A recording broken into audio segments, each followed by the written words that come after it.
증시 날씨를 알려드리는 마켓 웨더입니다. 개장 전 엔비디아의 실적 발표가 있었습니다. 이번 엔비디아의 실적 발표는 중국의 딥시크 충격 이후 AI와 반도체주들이 고전하고 있는 상황 중에 나와서 더욱 관심이 집중됐는데요. 지난 7개 분기 중 가장 낮은 매출 증가폭이긴 했습니다만 시장의 예상을 뛰어넘는 어닝 서프라이즈를 기록했고요. 컨퍼런스 콜에서 1분기 전체 실적 가이던스도 시장 기대치보다 높은 수준을 제시, 블랙벨 수요는 엄청나다고 재차 강조하면서 딥시크 등장에 따른 시장의 우려를 부식시켰고요. 올해 하반기 차세대 블랙의 울트라칩 출시까지 예고를 했습니다. 다만 오늘 국내 증시 엔비디아 호실적에도 불구하고 트럼프 관세 관련 불확실성 등의 무게가 실리면서 하방 압력을 받고 있고요. 국내 반도체주들 보합 수준에서 거래가 되면서 구름 낀 날씨를 보이고 있습니다. 그리고 특징주 날씨 보실 텐데요. 엔비디아발 호재로 오늘 장 초반까지 나흘 연속 삼성공주가 강세 보였는데요. 단기 급등에 따른 차익 실현 매물이 나오면서 지금은 구름이 가득 끼어 있고요. 오늘 HLB 간암 신약이 유럽 종양학회에서 발간한 간세포암 진단 치료 가이드라인의 1차 치료제로 좀 등재가 됐다라는 소식 속에서 HLB 그룹주들 일제히 쾌청합니다. 다음 종목은 APR 보도록 하겠습니다. 자사 대표 뷰티 브랜드 화장품과 뷰티 디바이스의 유럽 수출을 진행한다는 소식에 오늘 맑은 날씨 보이고 있고요. 마지막 종목은 SNK 폴리텍인데 지난해 영업이익을 400% 이상 끌어올리면서 어제 시간의 단일가 거래에서도 오늘 정규장에서도 상한가에 안착해 있습니다. 마지막으로 증권사 종목별 날씨 전망 보겠습니다. 셀트리온이 작년 4분기 좀 기대에 못 미친 실적을 거두면서 유안타 증권뿐만 아니라 다수의 증권사가 목표 주가를 하향 조정했는데요. 다만 유안타 증권에서는 올해 신제품 판매 효과 등에 힘입어서 실적 성장이 가능할 것이라고 전망, 흐린 날씨가 갤 수 있을 것으로 바라봤습니다. 두 번째 종목은 메리츠 금융지주입니다. 최근 국내 금융지주 시가총액 2위를 기록하고 있는데요. 주주 환원과 성장 전략 등을 긍정적으로 평가하면서 키움증권에서는 목표 주가를 15만 원 선까지 상향 조정, 맑은 날씨를 전망했고요. 다만 한층 더 따스한 날씨를 위해서는 이익 체력이 업그레이드 됐음을 증명해야 할 것으로 보인다고 덧붙였습니다. 마지막 맑은 날씨가 전망되는 종목은 SK하이닉스입니다. 한국투자증권에서 SK하이닉스에 대해서 인공지능이 이끄는 데이터 센터 사이클을 주도하고 있고 올해와 내년 호실적을 기록할 것으로 기대된다며 목표 주가를 30만 원까지 상향 조정, 기존 대비 11% 올렸습니다. 지금까지 증시예보 전해드렸습니다. 마켓 웨더였습니다.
마켓나우 3부 함께하고 계시고요. 계속해서 데일리 아스탁으로 이어가 보도록 하겠습니다.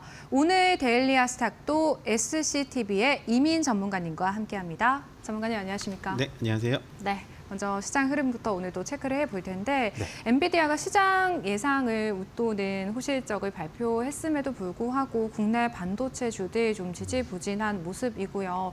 지금 코스피가 1%대까지 좀 낙폭을 키웠거든요. 오늘 제약바이오 섹터들의 강세가 눈에 띄면서 이제 코스닥 쪽은 그래도 비교적 이 낙폭이 제한적인데 오늘 시장 좀 어떻게 보고 계실까요?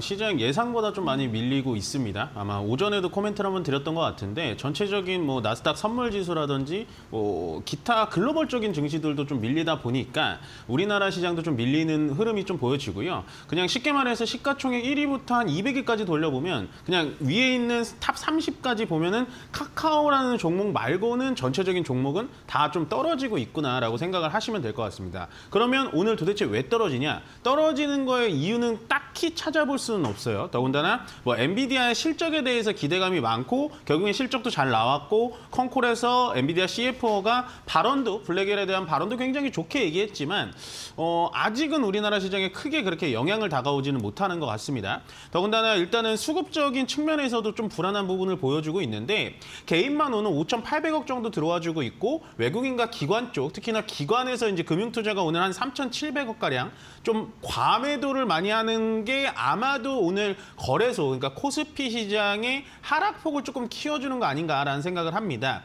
따라서 오늘은 조금 이제 음봉으로 좀 깊게 파이면서 약간은 좀 부담스럽게 좀 운영이 되고 있기는 한데요. 뭐 저는 뭐 밑에 이제 자막에 나가겠지만 딱히 하루하루의 지수의 흐름에 이렇게 일희일비할 필요는 없을 것 같아요. 늘 말씀드렸다시피 주식이라는 건 저는 추세론자로서 상승 추세라는 걸 굉장히 중요하게 생각합니다. 그렇기 때문에 방향성을 보자라고 말씀을 좀 드리고 싶어요. 전체적인 시장의 방향성은 일단 상승 방향성이 돼 있는데 가는 도중에 약간 넘어져서 무릎이 까지고 가는 도중에 약간 목이 말라서 물을 마시고 이러한 경향이기 때문에요. 오늘 1.07% 코스피가 빠지고 있지만 그래도 괜찮다. 계속해서 어깨를 좀 토닥토닥 해드리고 싶은 그런 시장 뷰고 코스피는 뭐 차치하더라도 코스닥은 움직임이 또 좋죠. 그러면 코스닥의 움직임이 좀 좋은 이유가 뭐냐. 앵커님 말씀하신 것처럼 바이오 쪽에 대해서 코스닥이 좀 지켜주고 있습니다. 알테오젠이 굉장히 좋고요. 더구나 HLB 그룹주가 뉴스가 나와주면서 그룹주들이 올라가다 보니까 코스닥을 좀 지켜줬습니다. 이거를 어저께 제가 장 마감한 거랑 좀 연결시켜 본다면 어저께 장 마감한 시에 제가 강조드렸던 셀트리온이라는 종목이 있어요. 그간 정말 고생이 많으셨다라고 말씀을 드렸는데 어저께 8% 올라가고 오늘 3% 떨어지고 있습니다. 이 말인즉슨 결국에는 바이오 대장주들이 움직여주면 오늘 코스닥에 약간은 좀 소부장주들이 또 움직여주고 있다는 거예요. 시장은 결국에는 돌고 돌아서 순환매가 좀 돌아가고 있는 상태다. 다만 코스피가 오늘 빠지는 이유 원래는 반도체가 올라가면 자동차가 받쳐주고 자동차가 떨어지면은 뭐 바이오라든지 조선업이 받쳐줬는데 오늘은 받쳐줄 만한 애들이 없습니다. 그나마 좀 올라가는 건 화장품 테마 쪽에 좀 올라가 주고 있기는 한데요. 전체적인 시가총액 비중이 그렇게 큰 섹터가 아니기 때문에 시장 자체가 좀 밑으로 좀 흘러내리는구나 정도로 생각을 해주시면 될 것 같아요. 그래서 시장이 빠지는 거에 대해서 너무 겁내지 않아 주셨으면 좋겠다라는 부분을 계속해서 말씀을 좀 드리고 다만 그게 이제 오늘은 코스피 시장으로 좀 비유를 하자면 약간 주인공이 없는 드라마다. 오늘의 약간 좀 주도 테마로 시장을 멱살 잡고 이렇게 끌어올려갈 만한 그런 테마가 딱히 보이지 않기 때문에 전체적으로 조정을 받아주는구나. 여태까지는 주인공들이 쭉쭉쭉 튀어나와가지고 양봉으로 끝났지만 오늘은 그래서 1% 좀 넘게 떨어지는구나라고 조금은 생각을 해주셨으면 좋겠습니다. 다만 좀 아쉬운 점은 현재 일본 증시가 계속해서 좋거든요. 오늘은. 우리나라보다 좋습니다. 물론 니케이는 현재 보합권으로 가고 있지만 일본 토픽스가 한 0.43% 좀 올라가지고 있는데 그 부분에 대해서 따라가지 못하는 게 좀 아쉽고요. 그렇지만 요즘에는 이제 미국 증시와 일본 증시를 따라간다라기보단 중국 상해 지수라든지 홍콩 H 지수 뭐 이런 것들을 많이 따라갑니다. 오늘 전체적으로 항생 홍콩 H 지수가 1% 넘게 빠지는 거 보면 전체적으로 오늘은 좀 쉬어갈 수 있겠구나. 그럼 내일 금요일장이니까 금요일장까지 조금은 쉬어갈 수 있겠구나라고 약간은 한 템포 좀 쉬어가는 그런 흐름으로 보셔도 된다라고 생각합니다. 네, 오늘 우리 시장만 좀 조정을 받고 있는 게 아니라 아시아 증시 전반적으로 좀 조정을 받고 있고 일단 시장에 일희일비하지 말고 전체적인 시장 방향성을 바라보자라는 시장 코멘트 해주셨습니다. 또 오늘 전문가님께서는 어떤 쪽에서 기회를 포착하고 계실지 저희가 데일리아 스탁 세 가지 테마 통해서 지금 화면을 통해서 함께 확인해 보도록 하겠습니다. 네, 저희 데일리아 스탁 첫 번째 섹터는요. 화장품입니다. 오늘 토니모리, APR, 스킨앤스킨 등 화장품주 전반에 온기가 돌고 있는데요. 이 화장품주 상승의 배경과 집중해볼 만한 종목 있는지 전문가님과 이야기 나눠보도록 하고요. 두 번째는요. 블랙웰입니다. 엔비디아의 호실적 발표 그리고 실적 발표 이후 진행된 컨퍼런스 콜에서 지난 분기에 블랙웰에서 110억 달러의 매출이 발생했고 또 이게 회사 역사상 가장 빠른 매출 증가세라면서 자신감을 드러냈거든요. 블랙웰 관련주 어떤 종목 봐야 할지 여쭤보도록 할게요. 마지막은요. 태양광입니다. 중국 태양광 모듈 제조사들이 판매 가격을 올렸다는 소식과 더불어서 정부가 재생에너지 공급 인증서 제도 폐지를 추진한다는 소식도 오늘 태양광 관련주에 긍정적으로 작용하고 있습니다. 저희 지금부터 하나씩 전문가님과 함께 이야기 나눠보도록 하겠습니다. 네, 첫 번째 화장품인데 전문가님 오늘 화장품주 아까 앞서서도 말씀해 주신 것처럼 이 코스피 안에 있는 화장품주들 좀 강세에 띄고 있고 전반적으로 좀 온기가 돌고 있는 것 같거든요. 오늘 강세의 배경 어떤 데 있다고 보십니까? 어저께는 이제 피부과에 관심이 많으셨다면 화장품에도 관심 많으시죠? 그럼요. 네. 네. 우리나라가 화장품의 엄청난 강국입니다. 네. K-뷰티라고 한다면 예전에는 약간은 이제 중국 시장에만 좀 국한이 돼 있다면 이제는 뭐 저기 동남아시아, 그다음에 남미, 그다음에 남미가 미국이죠. 미국 쪽, 중동, 특히나 미국 쪽에서 정말 급격하게 성장을 하는 산업이라고 보시면 돼요. 물론 전체적인 그 매출의 비중 이라는 게 좀 약하죠. 쉽게 그냥 소개를 시켜드리면 자동차를 한 대 팔면 5천만 원, 6천만 원인데 화장품을 중소형가로 하나 팔아봤자 10,000원도 채 되지가 않아요. 그렇지만 어쨌든 화장품의 이 K-뷰티가 계속해서 급상승해서 가고 있다는 건 전체적인 주가의 레벨업을 좀 넘나들 수 있다. 만약 어저께 말씀드렸던 의료관광의 피부 미용과 오늘 화장품을 좀 연계돼서 학습을 하신다면 충분히 효과가 한 2배 정도 나실 거다라는 생각이 들고 더군다나 화장품 섹터가 왜 또 좋냐.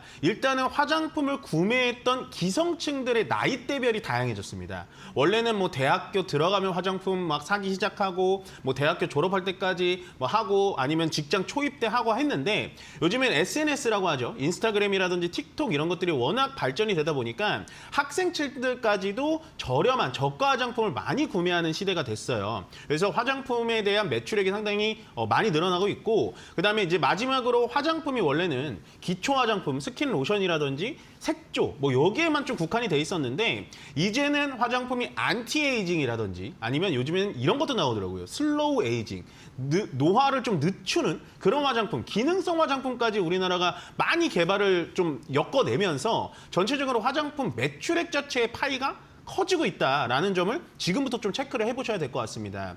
특히나 이제 우리 쪽에서 화장품 쪽에서 좀 주목해봐야 되는 종목은 첫 번째 화장품 제조업체 쪽으로 좀 섹터를 구분해 드릴게요.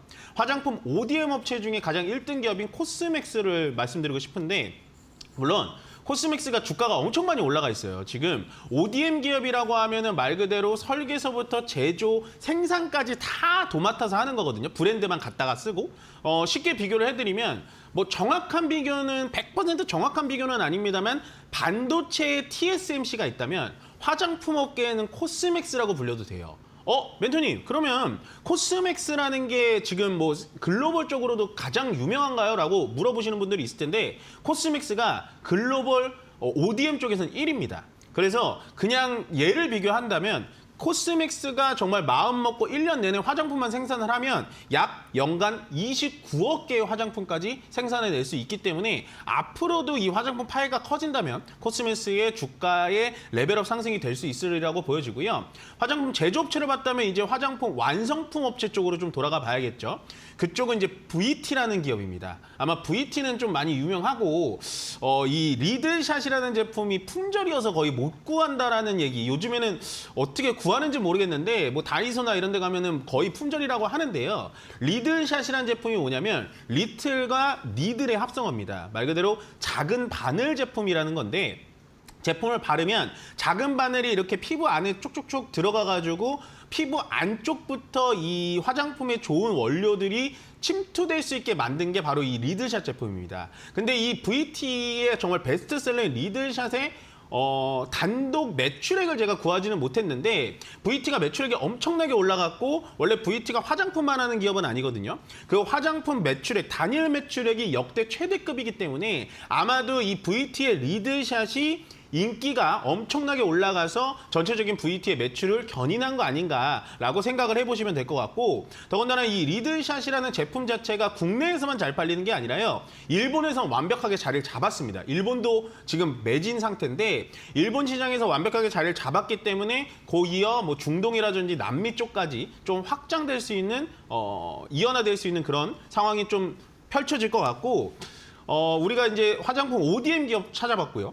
화장품 완성품 기업 찾아봤고 그러면 그 화장품을 바를 수 있는 의료 뷰티 디바이스 기업 쪽으로 좀 넘어가 보겠습니다. APR이 가장 선두주자인데 저는 이때 APR을 어저께부터 많이 준비를 했는데 오늘 급등을 하더라고요. 예, 정말 아이러니하게 오늘 급등을 했는데 원래 홈 뷰티 디바이스 기기 전문 업체입니다. 화장품도 만들고 있어요. 메디큐브라는 화장품도 만들고 있는데 결국엔 이 기업이 하는 게 뭐냐? 화장품을 바른 다음에 APR의 기기를 써가지고 그 피부를 눌러주면 그 화장품이 피부 안까지 침습이 된다라는 거예요. 그래서 뷰티 디바이스가 어떤 효과를 내냐? 피부과를 직접 찾아가지 않더라도 그냥 좋은 화장품만 발라서 뷰티 디바이스를 쓰면 피부과의 효과를 낼 수 있다는 겁니다. 원래 초반에는 APR이 나왔던 뷰티 디바이스가 굉장히 고가였는데 지금은 중저가형도 많이 나와 있어요. 그래서 대중화에 굉장히 많이 노력을 하고 있고 마지막으로 참 이게 특이한데요. APR의 뷰티 디바이스를 쓰면 그 쓰는 순간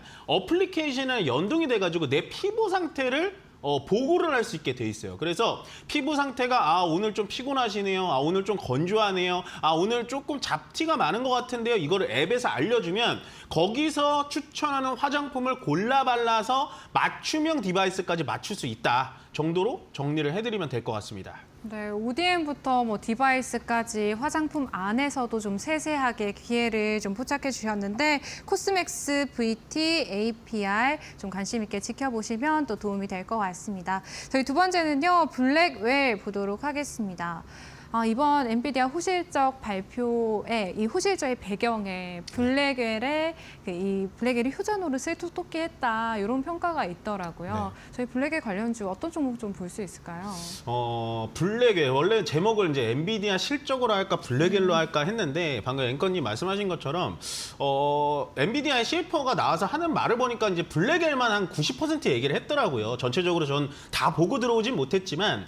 그만큼 블랙웰의 수요가 굉장하다. 역사적으로 블랙웰 한 가지 칩을 이 정도로 대폭적으로 팔아본 적이 없다 정도로 자신감 있게 얘기를 했습니다. 그러면 원래 시장에서 제가 어저께 엔비디아 실적을 얘기하면서 세 가지 요인점, 세 가지의 이 폭탄에 대해서 좀 주의를 하자라고 했던 게 첫 번째가 블랙웰의 발열 현상입니다. 그러면 지금 고객사들이 원하는 건 발열이 나오건 뭐하건 우리가 알아서 잡을 테니까 일단 블랙웰 줘. 라고 시장에서 판단을 하는 거예요. 그렇기 때문에 전체적으로 블랙웰의 수요가 굉장히 높았다라고 보시면 될 것 같고 그다음 두 번째, 중국의 딥시크가 나왔습니다. 그래서 고성능 반도체가 더 이상 필요가 없고 딥시크의 기술만 사용하면 원래 그냥 H200이라든지 기존의 그냥 GPU로 할 수 있는 거 아니야? 라는 불신도 바로 없애버린 거죠. 실적을 숫자로 보여줬으니까. 그 다음에 이제 세 번째, 미국이 현재 중국이 딥시크 같은 걸 막 만들어내다 보니까 중국의 반도체 수출을 엄청 억제하고 있어요. 근데 여러분들 엔비디아의 실적 비중을 본다면 물론 미국이나 글로벌적으로도 많이 팔지만 중국에다가 파는 비중이 엄청나게 큽니다. 그럼 그거를 미국이 엔비디아를 막다 보니까 엔비디아가 그럼 중국에다가 앞으로 못 팔면 실적이 좀 빠지는 거 아니야? 라는 불신까지도 오늘 싹 다 없앤 그런 컨퍼런스 콜이었다라고 보시면 될 것 같습니다. 다만 무조건 뭐 장밋빛으로 엔비디아가 좋다라고 말씀드리는 건 아닙니다만 앞으로 제가 말씀드리는 종목에 대해서는 엔비디아의 수혜를 충분히 받을 수 있으니까 집중을 해보시면 좋을 것 같고 첫 번째 종목은 이수페타시스입니다. 원래 이수페타시스라는 종목을 제가 굉장히 많이 언급을 해드렸어요. 그 전에는 저는 별로 좋아하지 않은 종목이었어요. 왜냐하면 주주들을 생각하지 않고 제이오라는 회사를 인수한다. 그러면서 유상증자를 하면서 주주들한테 손 벌리는 기업이었거든요. 근데 그거를 철회를 시키면서 제가 다시 좋아하기 시작했습니다. 이수페타시스가 주로 하는 사업이 뭐냐면 MLB라는 사업이에요. 영어로 MLB고 한국말로 따지면 고다층 인쇄 회로 기판이라는 겁니다. 말 그대로 고다층 인쇄 회로 기판이라고 하면 여러분들 컴퓨터를 이렇게 열어보시는 분들은 없겠지만 컴퓨터를 분해하거나 휴대폰을 분해하면 안에 초록색 기판이 있잖아요. 그 위에 이렇게 반도체 칩 꽂혀 있고 그 기판을 다층으로 쌓은 구조를 얘기합니다. 말 그대로 이 MLB라는 거가 기술력이 굉장히 특화되어 있는 게 이 이수페타시스라는 기업이고요. 블랙웰이 만약에 이렇게 날개 돋친 듯이 팔려 나간다면 이수페타시스가 만드는 MLB 기판도 같이 수혜를 받을 수 있다라는 점에서 저는 괜찮다라고 보여집니다. 더군다나 이 MLB 고다층 인쇄 회로 기판의 엔비디아의 독점 납품처이기 때문에 이수페타시스도 바닥에서 좀 많이 올라오긴 했습니다만 주가적인 부분에서는 충분히 부담이 없는 부분이다라고 생각을 해주시면 될 것 같고 다음은 두산이에요. 여러분들 갑자기 두산? 반도체 얘기하다가 갑자기 두산? 이렇게 생각하신 분들 많을 텐데 두산도 반도체에 굉장히 접함이 많이 되어 있습니다. 다만 이 자회사들이 시장에 상장되지 않아서 두산이 반도체랑 굉장히 멀리 떨어져 있다. 두산 테스나 정도만 알고 있다라고 생각하실 수 있는데 두산에 BG 사업부라는 게 있습니다. 비즈니스 그룹이라고 이 전자 BG 사업부가 있는데 그 사업부에서 만드는 게 뭐냐? 동박 적층판입니다. 예, 조금은 오늘 어려워질 수 있어서 제가 간략하게만 소개를 시켜드리면 동박 적층판이라는 게 뭐냐? 말 그대로 A4 용지가 이렇게 있고요. 그냥 예를 들어서입니다. A4 용지가 있고 그 위에 알루미늄 호일을 덮어요. 그러면 그 알루미늄 호일을 필요 없는 부분은 다 잘라냅니다. 그러면 이게 회로 기판이 되겠죠? 바로 그 A4 용지 위에 알루미늄 호일을 올려놓은 게 동박 적층판이에요. 쉽게 말해서 방금 말씀드린 이수페타시스에서 만드는 PCB 기판의 원재료가 되는 걸 만드는 게 바로 이 두산 전자 BG라는 회사입니다. 그래서 일단은 여기서 만드는 동박 적층판이 엔비디아의 독점 납품이에요. 엔비디아 여기 거밖에 안 받아요. 그래서 일단은 엔비디아 블랙웰이 또 잘 팔리면 두산이라는 기업의 주가가 올라가겠죠. 왜냐하면 두산이 100% 자회사로 전자 BG를 갖고 있으니까. 그래서 참고를 해주시면 좋을 것 같고 마지막으로 불운의 삼성전자입니다. 참 얘기하면서 이것도 마음이 좀 무거운데 물론 요즘에 주가가 많이 반등을 해주고 있어요. 삼성전자가. 근데 역시나 엔비디아 얘기하면 삼성전자 얘기를 안 할 수가 없습니다. 현재 HBM3E라고 하죠. 3E SK 하이닉스가 독점 납품을 하고 있는데 삼성전자도 상반기에 끝낸다고 합니다. 사실은 저는 삼성전자가 엔비디아에 납품하는 거에 대해서 앞으로는 관심이 없어요. 그냥 납품이 되더라도 주가에 많이 반영은 못 받을 겁니다. 다만 제가 보는 건 뭐냐? 블랙웰이 팔려 나가면 나갈수록 엔비디아 입장에선 SK 하이닉스와 독과점으로 하는 것보단 삼성전자라는 또 다른 납품처를 키워내서 하이닉스와의 단가도 좀 조절을 하고 삼성전자한테 좀 싸게 받던지 할 수 있기 때문에 앞으로의 삼성전자의 횡보에는 굉장히 집중해 볼 만하다. 그리고 엔비디아에서는 계속 컬 테스트를 통과를 못하지만 결국에는 계속해서 기다려주고 있기 때문에 저는 삼성전자의 앞으로의 엔비디아의 HBM 공급은 곧 상반기 중에 좀 뉴스가 나오지 않을까 조심스럽게 좀 예측해보는 바입니다. 네, 엔비디아와 일단 파트너십을 체결하고 있는 이수페타시스, 두산 두 가지 종목 좀 주목해볼 필요가 있겠고 그리고 삼성전자 이제 상반기 중에 HBM3E 엔비디아 쪽에 납품이 되게 된다면 또 긍정적으로 바라볼 수 있겠다라는 말씀까지 저희 정리해볼 수 있겠습니다. 마지막은요, 태양광 관련주들 볼 텐데 오늘 태양광 관련주들 강세 배경에 이제 중국 모듈 제조사들이 판매가를 인상했다 이런 이야기 들려오는. 데요. 국내 기업들 진짜로 반사 수혜를 좀 기대해 볼 수 있는 건지 궁금하거든요. 오늘 주가가 보여주고 있죠. 네. 저는 이 태양광 산업은 정말 앞으로 괜찮을 것 같아요. 왜냐하면 가장 암초였거든요. 중국산한테 밀리면은 우리나라가 어찌할 방도가 없습니다. 왜냐하면 중국의 인건비도 싸고요. 재료비도 싸요. 이 재료비가 싸다라는 건 중국이 땅이 넓다 보니까 태양광을 만들 수 있는 인고 패널 이런 것들에 지하 자원들이 많아서 결국에는 가격 경쟁에 밀리면 어쩔 수가 없거든요. 일된 말로 태양광 주제로 얘기를 드리지만 2차 전지가 우리가 어떻게 됐나요? LFP 배터리 이런 것들 다 지금 BYD한테 밀리고 있고 전기차 시장도 어떻게 되고 있나요? 결국엔 저가 공세로 밀리고 그다음에 디스플레이 산업도 어떻게 되고 있나요? 결국엔 LCD 사업 중국한테 밀리고 있단 말이에요. 그게 태양광도 우리가 항상 1등을 하고 있다가 중국의 이 폴리실리콘이라고 하는 태양광을 만드는 원재료를 싸게 계속해서 만들다 보니까 밀렸던 겁니다. 그런 중국이 더 이상은 싸게 팔지 못하고 가격을 올렸다라는 게 중국 통신에서 나온 얘기이기 때문에 저는 태양광 산업은 괜찮을 것 같아요. 근데 반면에 풍력 쪽보단 태양광 쪽이 좀 더 좋은 게 일단은 우리가 또 한 가지 걱정하고 있는 게 뭐냐. 트럼프 대통령은 베이비 드릴 베이비라고 외치면서 석유와 가스를 시추하려고 합니다. 그러면 신재생에너지와 약간은 먼 얘기거든요. 그렇지만 트럼프의 가장 퍼스트 버디라고 불리는 일론 머스크가 이 태양광 패널 사업을 하고 있기 때문에 태양광에 대해서는 긍정적인 시그니처를 많이 보여주고 있어요. 그래서 그 부분은도 별로 크게 걱정 안 하셔도 될 것 같고 그다음에 오늘 나온 뉴스죠. 인도의 이 에너지 산업부에서 중국에 탈중국 하겠다. 태양광 패널 탈중국 하겠다라고 얘기가 나오고 있기 때문에 전체적으로 우리나라 시장, 인도 시장도 또 신시장 개척할 수 있는 거 아니야? 라는 기대감을 좀 가져보셔도 될 것 같다라고 생각하고 있습니다. 네, 저희 오늘 데일리 아스탁 마지막 태양광 테마주에 대한 이야기까지 나눠봤습니다. SCTV의 이민 전문가님과 함께했습니다. 전문가님 오늘도 고맙습니다. 네, 고맙습니다. 저희 마켓나우 3부는요. 시청자 여러분에게 도움이 되는 정보들을 제공해드리고 있습니다. 다만 투자에 대한 판단과 책임은 개개인에 있다는 점 유의하시길 바랄게요.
답답한 포트에 한 줄기 빛이 되어드리고 있는 1313 챌린지, 보너스 5주차 챌린지가 한창 진행 중인데요. 5주차 종목들 어제까지 모두 빨갛게 물들어 있었거든요. 오늘의 종목 현황 어떨지 바로 확인해 보도록 하겠습니다.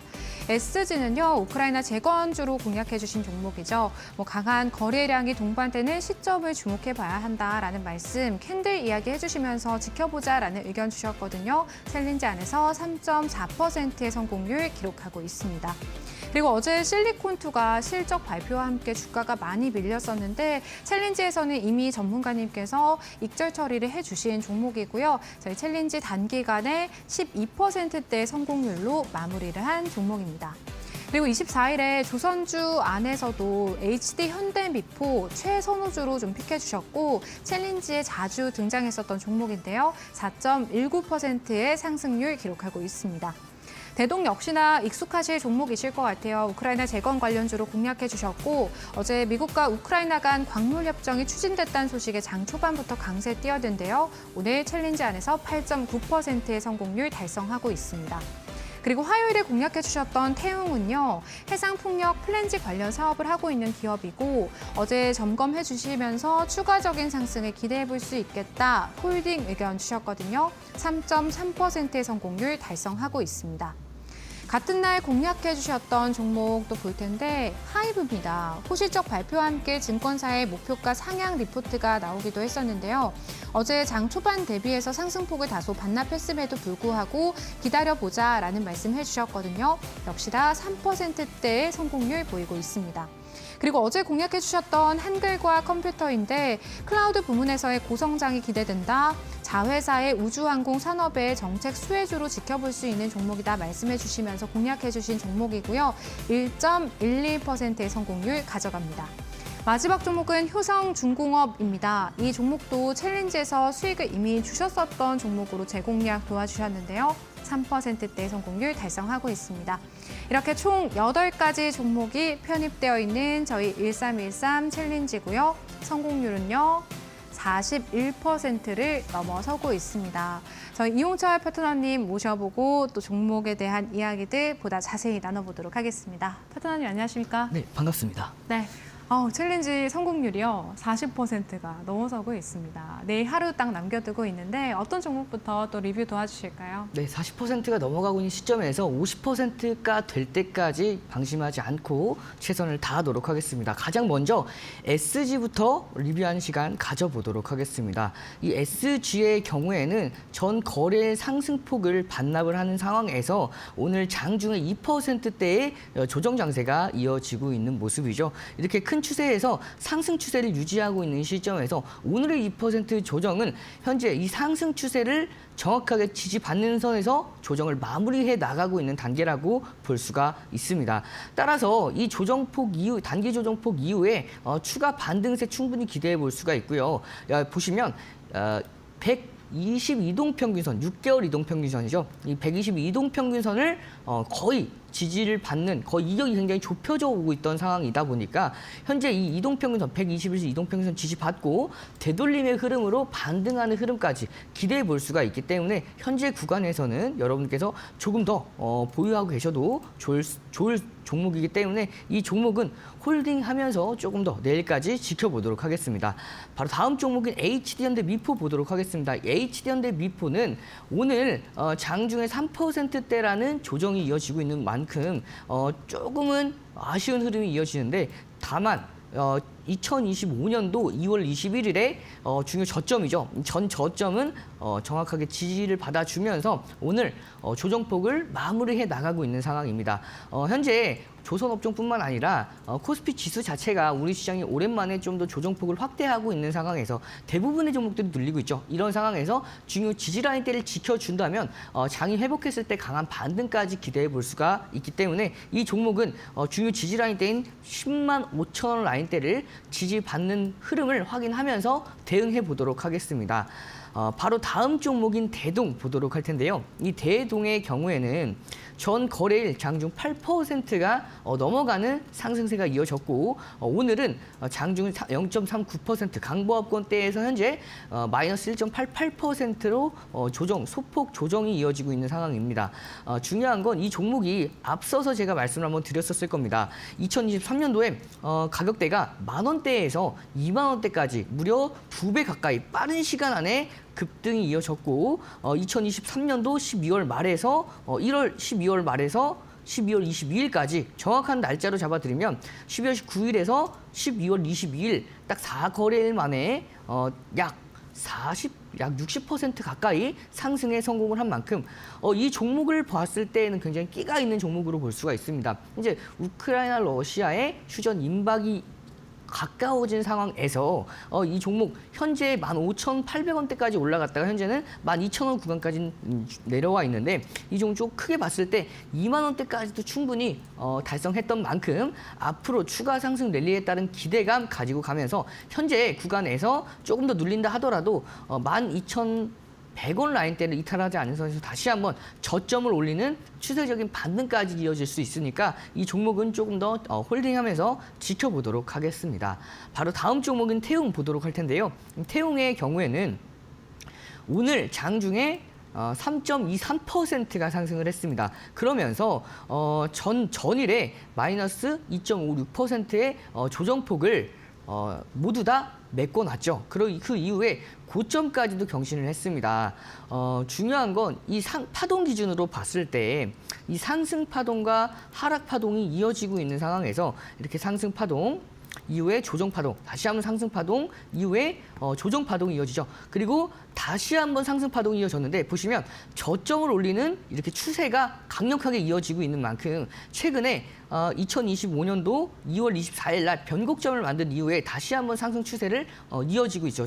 따라서 고점과 고점, 저점과 저점을 꾸준하게 올리고 있는 시점에서 전 고점 돌파까지도 기대해 볼 수가 있습니다. 현재 이 볼린저 밴드의 상단선과 하단선이 계속해서 벌어지면서 확장을 이어나가고 있는 시점이죠. 따라서 이 종목 추가적인 거래량 기준으로 봤을 때 50만 주 정도에 대한 거래량만 동반됐을 때에도 추가 전 고점 돌파 이후에 강한 슈팅까지 기대해 볼 수 있는 상황이기 때문에 이 종목 계속해서 홀딩하면서 지켜보도록 하겠습니다.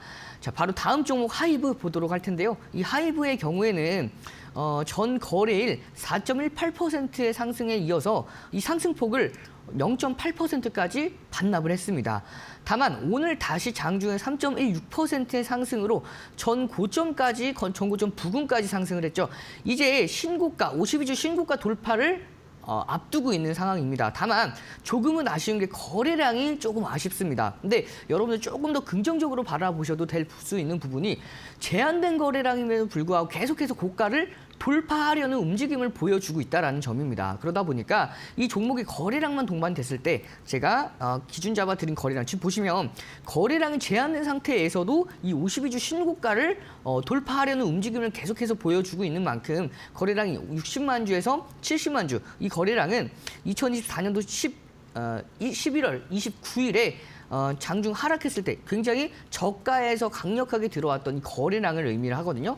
이 거래량이 대략 70만 주 정도 됩니다. 그래서 60만 주에서 70만 주 되는 거래량만 동반 시에는 전 고점 돌파 이후에 52주 신고가를 정말 강하게 돌파하면서 추세적인 상승세까지 기대해 볼 수 있는 시점이기 때문에 이 종목은 조금 더 계속해서 여러분들께서 상승하는 흐름들, 지금도 아마 대부분의 분들이 다 수익권대에서 보유하고 계실 텐데 이 종목 같은 경우에는 수익권대를 극대화할 수 있는 흐름, 더 나아가서 전고점 돌파 이후에 추가적인 추세 상승까지 기대해 볼 수 있는 상황이기 때문에 거래량 유입되는 것을 확인하면서 이 종목 계속해서 홀딩하도록 하고요. 다음 종목은 한글과 컴퓨터입니다. 한글과 컴퓨터의 경우에는 전 거래일 장중 3.62%의 상승에 이어서 오늘은 약보합권대에서 움직이고 있는 모습이죠. 시장의 조정 장세에도 불구하고 약보합권대에서 선방하는 흐름입니다. 이 종목의 경우에는 제가 여러분들께 장기 포트로도 한번 설명을 한번 공략을 했었고 상승하는 흐름 이후에 다시 한번 저가에서 재공략했던 만큼 현재 구간대에서 공략하셨던 분들은 고가에서 매도 이후에 저가에서 재진입한 흐름이기 때문에 굉장히 기분 좋게 보유하고 계실 거라고 생각을 합니다. 자, 중요한 건 최근에 2025년도 2월 24일 날 장중 마이너스 5%대라는 조정 장세를 종가 마이너스 2%대까지 말아 올리면서 밑꼬리를 굉장히 강하게 달아줬죠. 바닥권에서 망치형 캔들이 발생한 이후로 견조로운 상승세가 이어지고 있습니다. 따라서 현재 구간대 2025년도에 바닥을 다졌던 이 라인대거든요. 이 구간대에서는 강력한 하방 경직성을 보여줄 수밖에 없는 상황입니다. 따라서 이 구간대에서 바닥을 다진 이후에 추세적인 반등이 이어지면 다시 한번 전 고점까지도 상승할 수 있는 여력을 가진 종목이다라고 볼 수가 있고요. 현재 스토캐스틱 기준으로 침체 구간에서 골든 크로스가 이어지기 직전입니다. 따라서 앞으로의 상승 추세가 이어진다면 추세적인 상승세 강하게 이어질 수가 있기 때문에 이 종목도 조금 더 관심 있게 계속해서 홀딩하도록 하고요. 마지막 종목 보도록 하겠습니다. 마지막 종목은 효성중공업입니다. 이 효성중공업의 경우에는 현재 제가 어제 여러분들께 소개시켜 드릴 때 그어드렸던 이 상승 추세선이죠. 저점과 저점을 올리는 이 상승 추세선을 보시면 2024년도 9월부터 이어져 왔습니다. 보시면 오늘 장중에 3%대라는 상승세가 이어졌지만 이 상승폭을 모두 다 반납을 하면서 현재는 마이너스 1.20%의 1.02%의 움직임을 보이고 있습니다. 다만 오늘의 조정 장세는 거래량도 제한되고 단기간의 시장의 눌림에 의해서 하면서 소폭의 조정으로 볼 수가 있기 때문에 조금 더 눌린다 하더라도 현재 구간에서는 상승 추세에 정확하게 저점 구간에 위치해 있고요. 또한 60일 이동평균선을 정확하게 지지받는 구간이기 때문에 추가적인 조정 장세는 제한되는 선에서 다시 한번 반등 이후에 이번에 상승 파동에 대해서 추가적인 상승세까지 기대해 볼 수 있기 때문에 이 종목도 내일까지 홀딩하면서 좀 더 지켜보도록 하겠습니다. 네, 저희 챌린지 단기 포트 안에 편입되어 있는 총 8가지 종목, 실리콘투를 제외하고 7가지 종목에 대한 대응 전략 세워주셨습니다. 저희 내일 단 하루 만에 남겨두고 있는 이 시점에서 40%가 넘는 성공률 달성하고 있다는 점 다시 한번 확인해 드리도록 하겠습니다. 파트너님, 이 함께하는 등대 안에서 좀 투자 항로를 이렇게 좀 밝게 비춰주시다 보니까 공략해주시는 종목들 수익률도 너무 좋고요. 시장 전반에 대한 대응 전략도 파트너님과 함께하면 참 든든하겠다 이런 생각 들거든요. 네, 제가 함께하는 무료 교육방 안에서 QR코드 참고해 보시면 저희 무료 교육방 등대에 참여하실 수가 있는데요. 제 주식 항해사라는 타이틀을 가지고 있는 만큼 여러분들께서 방향성을 잡지 못하시는 분들, 오늘과 같은 하락장 속에서도 어떻게 대응해 나가야 될지 잘 감이 안 오시는 분들은 함께하는 QR코드를 참고해 보시면 무료 교육방으로 입장하실 수가 있습니다. 그 무료 교육방 안에서 여러분들께 기존의 종목들을 어떻게 대응해 나가야 될지, 그리고 현재 보유하고 있는 종목들 홀딩을 해야 될지, 조금 더 상승하는 흐름들, 수익권대를 극대화해 나갈지에 대한 종목들에 대한 방향성을 잡아드리고 있고요. 뿐만 아니라 오늘 시장 끝나고 나서 2시 15분부터 무료 공개 방송을 진행을 합니다. 등대 기법을 통해서 급등하기 전에 여러분들께서 먼저 잡아가실 수 있는 등대 기법에 대해서 자세하게 설명을 드리면서 또한 오늘에 대한 공략주에 대해서도 자세하게 한 번 더 설명해 드릴 예정이니까요. 궁금하신 분들은 무료 교육방 참여해 보신 다음에 무료 공개 방송까지 참고해 보셔서 여러분들께서 전략들 세워가시길 바라겠습니다. 네, 상승 보여주고 있는 종목들 잘 픽해주시는 이용철 전문가님이신데 전문가님의 이런 종목 선택 비법 궁금하다 하시는 우리 시청자분들께서는 함께 해보시면 또 도움이 될 것 같습니다. 파트너님, 오늘 이제 챌린지 5주차에 저희가 마무리를 좀 해줄 2가지 종목도 편입을 해주셔야 될 것 같아요. 네, 이제 오늘 5주차를 마무리할 종목 2종목 바로 공개해 드리도록 하겠습니다. HFR과 바로 마녀공장입니다. 가장 먼저 이 HFR부터 여러분들께 먼저 소개해 드리도록 하겠습니다. 이 HFR 같은 경우에는 미국향 5G 프론트홀 주파수 대형용 장비가 지난 4분기부터 올해 현재까지 수출 규모가 1,000만 달러 규모를 돌파를 했습니다. 이 수주가 모두 다 올해 다 실적으로 반영될 예정이기 때문에 이 종목 같은 경우에는 지난해 4분기 실적이 굉장히 아쉬웠죠. 매출액도 전년 동기 대비해서 4% 하회하는 수치로 영업이익은 대폭 감소를 했습니다. 그러다 보니까 주가가 굉장히 조정을 크게 받았었는데 이 모든 수주를 받은 게 올해부터 다시 실적에 반영될 예정이기 때문에 이 실적 반영된 이후에 다시 한번 저평가되었던 상황에서 제자리를 찾아갈 수 있는 상황으로 볼 수가 있습니다. 뿐만 아니라 현재 전 세계적으로 글로벌 모바일 트래픽 증가에 따라서 5G 주파수 효율성이 점점 더 중요해지고 있는 이 시점에서 미국향 프론트홀 기술을 발전시킨 주파수 대형용 장비를 개발해서 현재 북미 주요 통신 사업자들에게 공급을 해 나가고 있는데요. 이 수요 또한 계속해서 증가할 수밖에 없는 상황에 놓여져 있습니다. 따라서 이 종목은 현재